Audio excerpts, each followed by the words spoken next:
This was the day. No more school for the rest of the summer. And I was getting away from this crazy city as fast as I could catch a train. It used to be, farm boy goes to the big city. With me, it's just the opposite. I get a kick out of everything that grows out of the ground. Anything from grass in the park to Ma's geranium pot on the fire escape. So I got myself a summer job upstate, working on a farm.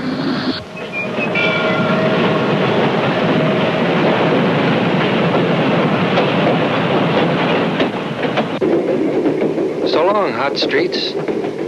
So long, noise and hurry. I'm on my way.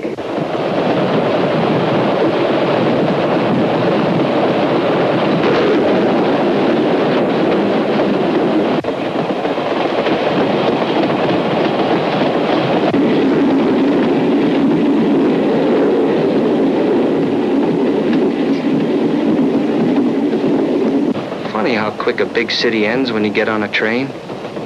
Just a few minutes and you're out in the country. Farm after farm. Makes you think maybe the city's not as important as you thought.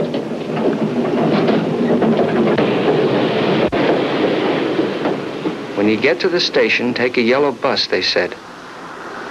Just ask the driver to let you off at Everett Blazey's farm.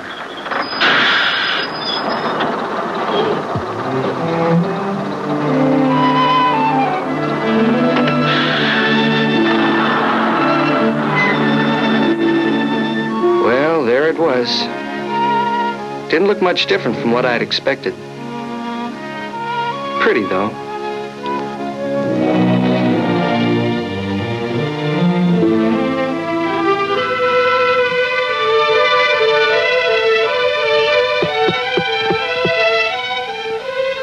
Nobody seemed to be home. Wondered if I had the wrong place.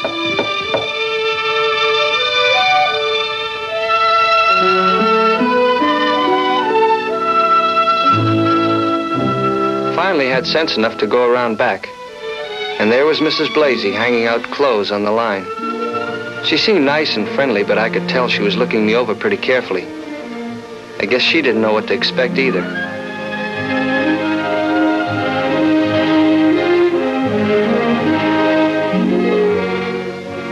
Mind your manners now, Maud told me. So I grabbed the clothes and carried them in. Dropped a couple of pieces on the way, of course. All hands and feet.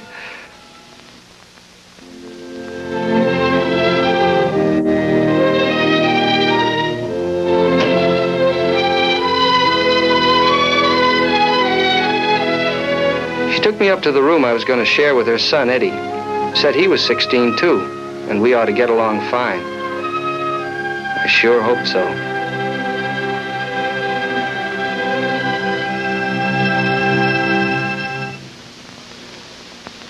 You'll probably find Mr. Blazey out in the back 40, she said, whatever that meant. Didn't want to look dumb, so I said, yes, ma'am. I asked how big the farm was, and she said about 800 acres, and off I went.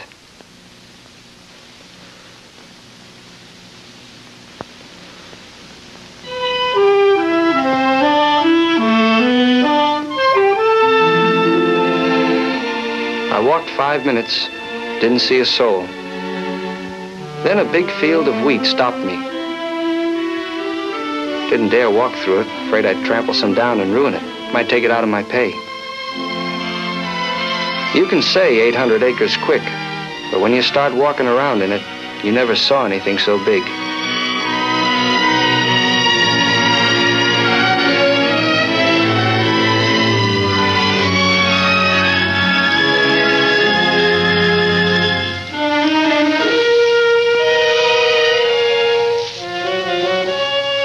By now, I was really lost.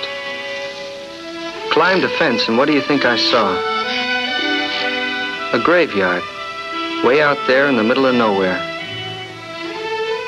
I prowled around, looked at the tombstones. You know, some of them dated way back to 1867. Why, these people must have been farming here before the Civil War.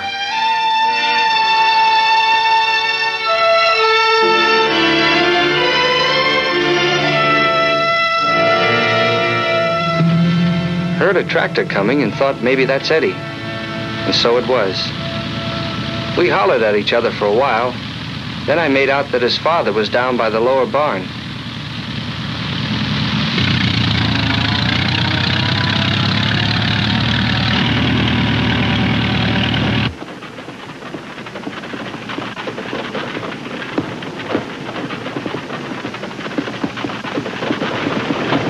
I remember when I first saw Mr. Blazey, I got the feeling he could work all day and never get tired. There was a feeling of power back of everything he did, even the way he shook hands. I felt pretty self-conscious in my new work clothes, but he said I looked more like a farmer than a city boy already. And how about giving him a hand with those bales? I liked him right away.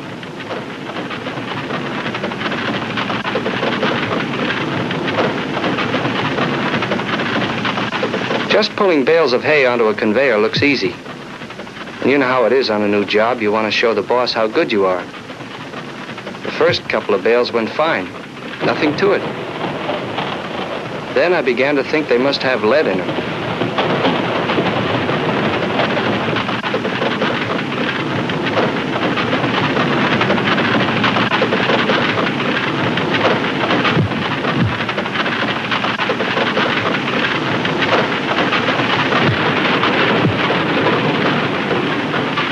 A lot of bales on that truck. I didn't know whether I'd be able to get through that first afternoon or not.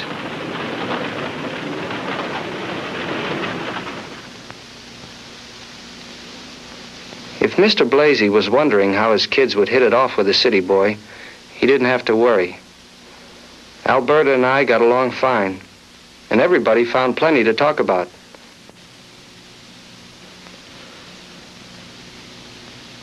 By the time Mrs. Blazey brought on the food, I didn't feel like a stranger anymore.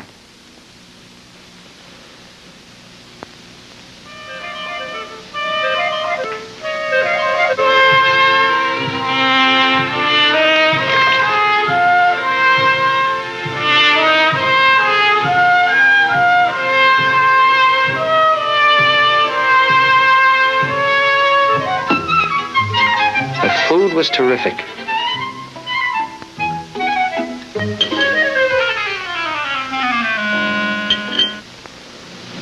After dinner, Eddie asked me what my favorite TV show was, and he turned it on for me.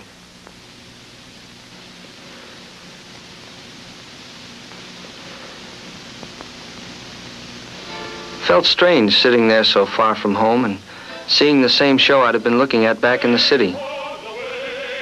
The only trouble was I couldn't stay awake. I finally gave up and went upstairs to bed. I'm sailing up the Gulf of Mexico. So then a crazy thing happened. I couldn't get to sleep. Who says it's quiet in the country? They've got the weirdest noises out here I ever listened to.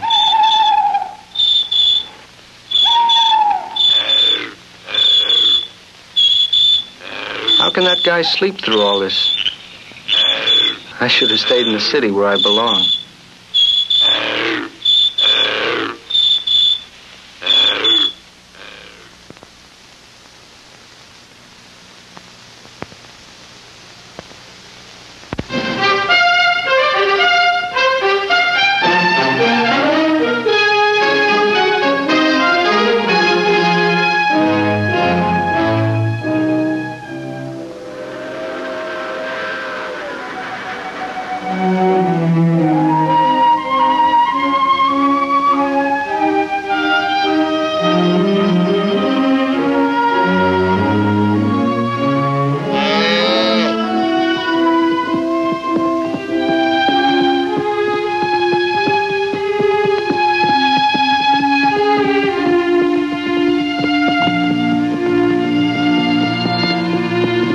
It didn't take me as long as I thought it would to get used to farm routine.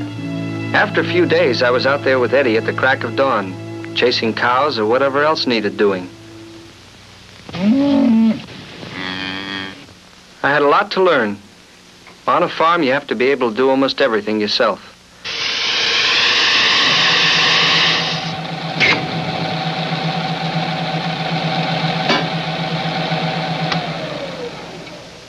Mr. Blazey had a machine shop where he could repair equipment if it broke down.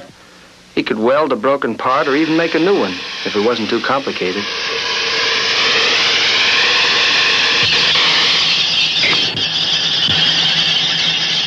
Eddie was such a good mechanic, he made me feel dumb. He could take apart almost every machine his father owned and put it together again without any pieces left over. I didn't even know how to sharpen a cutter bar, but I made up my mind to learn.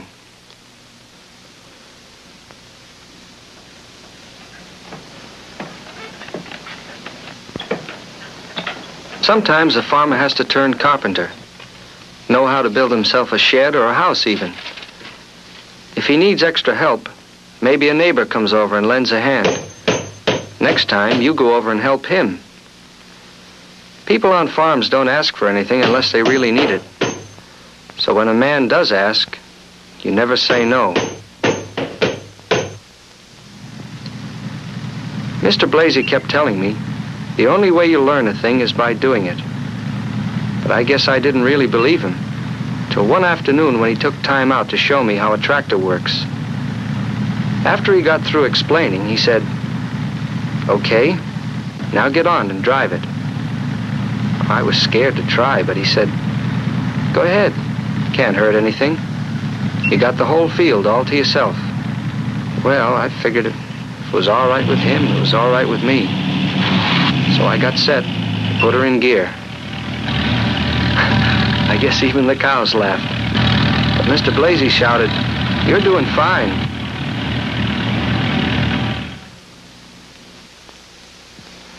Mr. Blazey was always learning new things himself.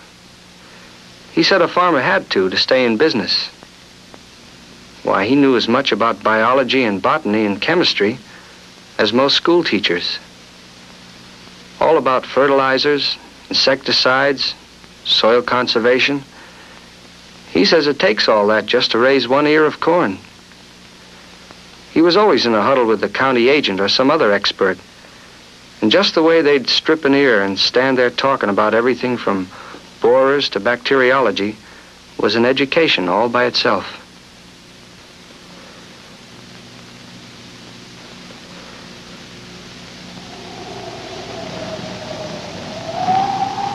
Sometimes I just sat down and looked, trying to soak up the feeling of things living and growing.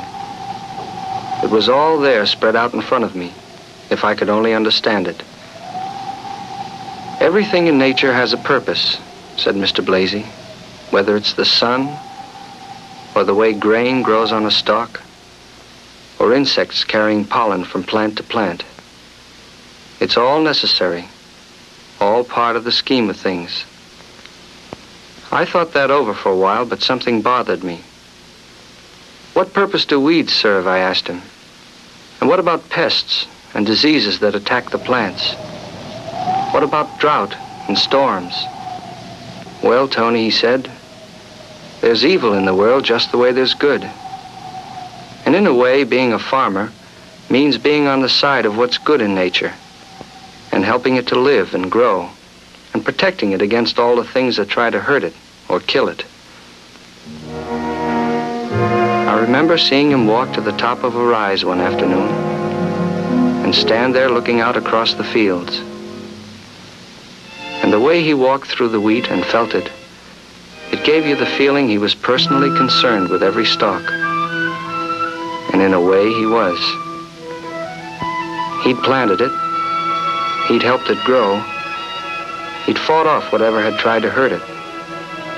And now there it stood, almost ready. I knew he was holding his breath, hoping his luck would hold till he could harvest it.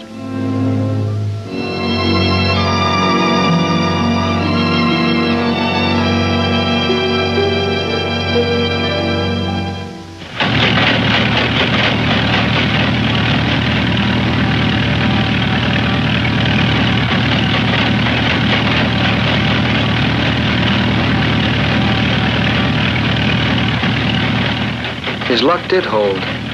The blades of the swathers chopped down the wheat and laid it out on the field in long rows to dry. Now, every day for 4 days, the hot sun beat down and dried the wheat. until Mr. Blazey could tell by the feel of it that it was ready for the combines.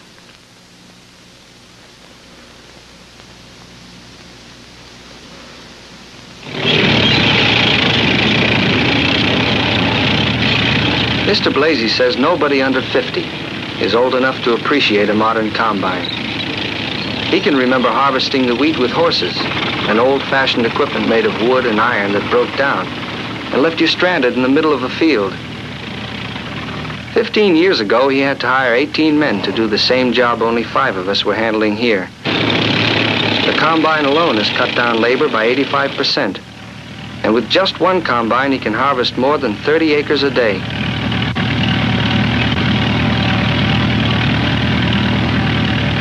The baler followed the combine and finished off the whole job in one operation. All day long, we worked together like clockwork. Each time the combine got full, we'd run up the truck and siphon it off. You know, said Mr. B, in colonial days, it took 85% of the nation's manpower to produce the food we needed. Now, 15% can do the job. Think of all the extra manpower that gives us. And doing away with horses and mules means we don't have to grow the food to feed them. That gives us millions more acres than we had to grow food for people instead of animals.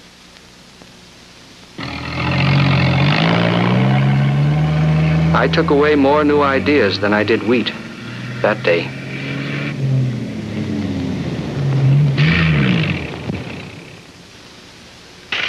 We didn't get back to the house from breakfast on. Kept shuttling back and forth between the field and the barn. Here again we had a machine to help us, a conveyor that Mr. Blazey had figured out and built himself. It carried the wheat to the bins in a steady flow and saved us a lot of time. Mr. B kept the pressure on. He was just a little uneasy about the weather.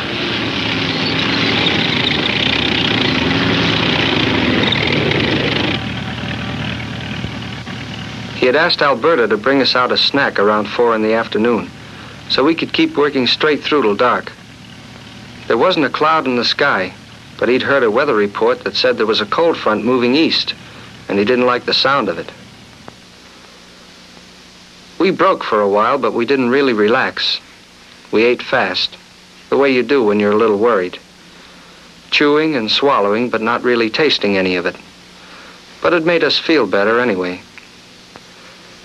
And there was the feeling between us that people get when they work together, all doing the same job. It was a good feeling.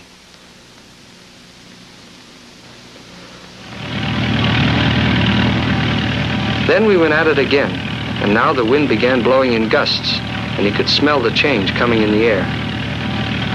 Down went the sun, but we kept right on working. We didn't quit till it got too dark to see.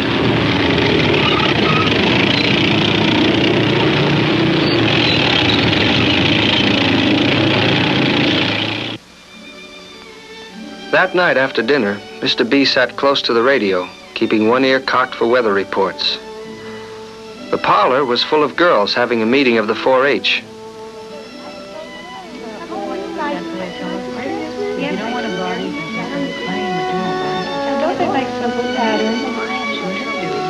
Mrs. Blazey is the volunteer leader of Alberta's 4-H club. All the kids out here belong either to 4-H or the Future Farmers of America, and they learn a lot and have fun doing it. Alberta was smart at designing clothes.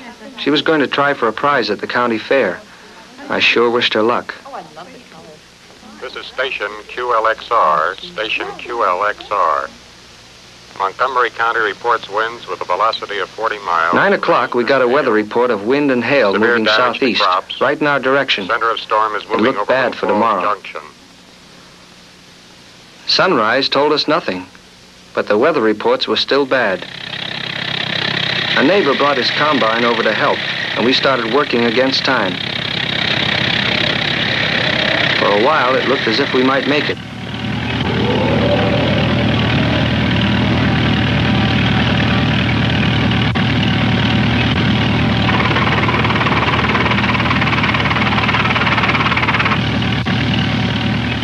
Then it hit us.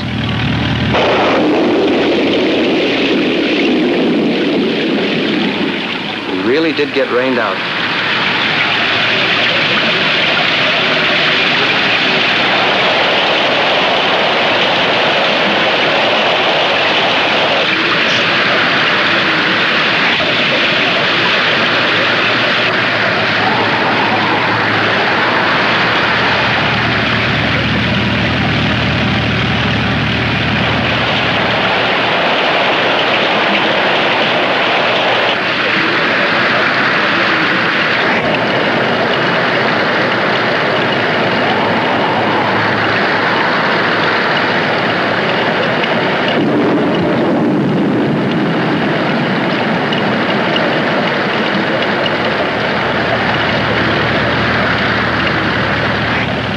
Down it came, and every now and then we could hear a clatter of hailstones bouncing against the roof. I figured the wheat must be ruined, and I sure felt sorry for poor Mr. Blazey after all the work he had done. But Eddie didn't think there'd been much damage. Maybe we lost a little, he said, but it could have been a lot worse.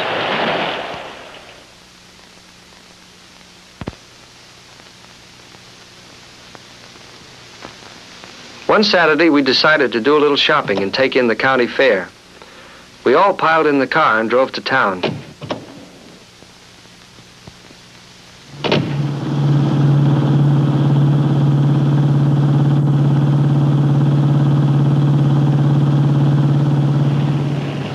The roads were good, and it wasn't much of a drive, only about 25 minutes.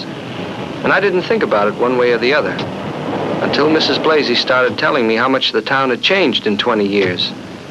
With all the cars and different kinds of stores, it was almost like a little city. I liked it better than a city. There was a friendly feeling to it you don't get in big cities. Everybody taking his time and doing what he wanted. Like us. Eddie and I were going to buy a haircut. Alberta wanted to catch up on the latest fashions. Mr. Blazey went down to the dealer's lot to look over the new line of trucks and farm equipment.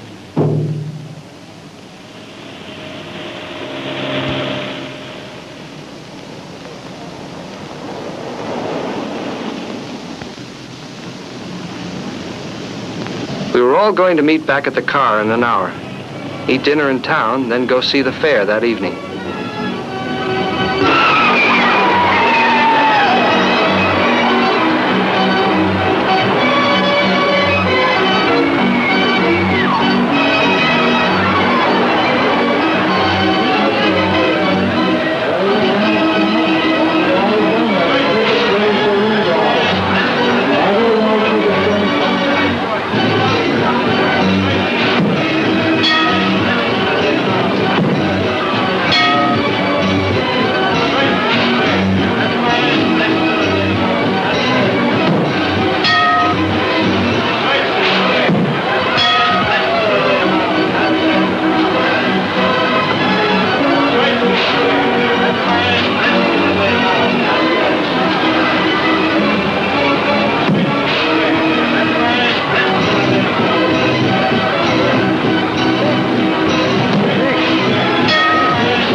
After the last crop had been harvested, Mr. Blazey had a long session with his account books.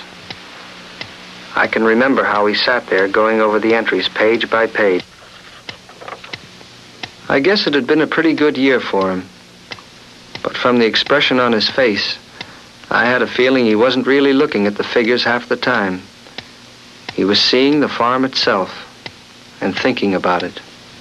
Figures in a book don't show how a farm looks at sunrise, or how the shadow of a cloud moves across a field, or the way wheat whispers in the wind. Figures don't show all the work a man's hands have done, all the thought and the planning and the skill, or the worry and the disappointment. The way Mr. Blazey feels about his farm goes deeper than profit and loss. His farm is as much a part of him as his head or his heart. You couldn't take it away from him without killing him.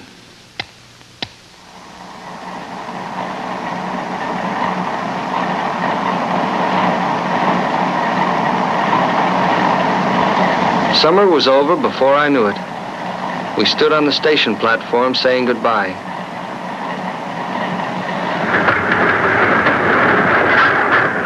Come again next summer. We'll make a real farmer out of you, said Mr. Blazey, which made me feel pretty good, because coming from him, it was a real compliment. Thanks, I said. There's nothing I'd like better. I was glad they seemed to like me.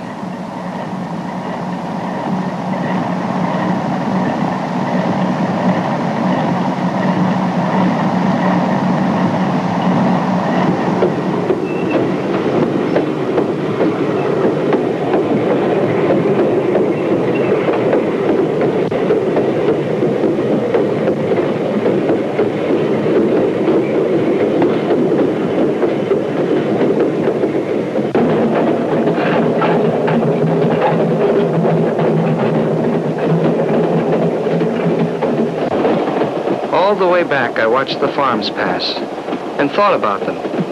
I kept feeling I'd had a first-hand look at something exciting and important that was going on all over this country.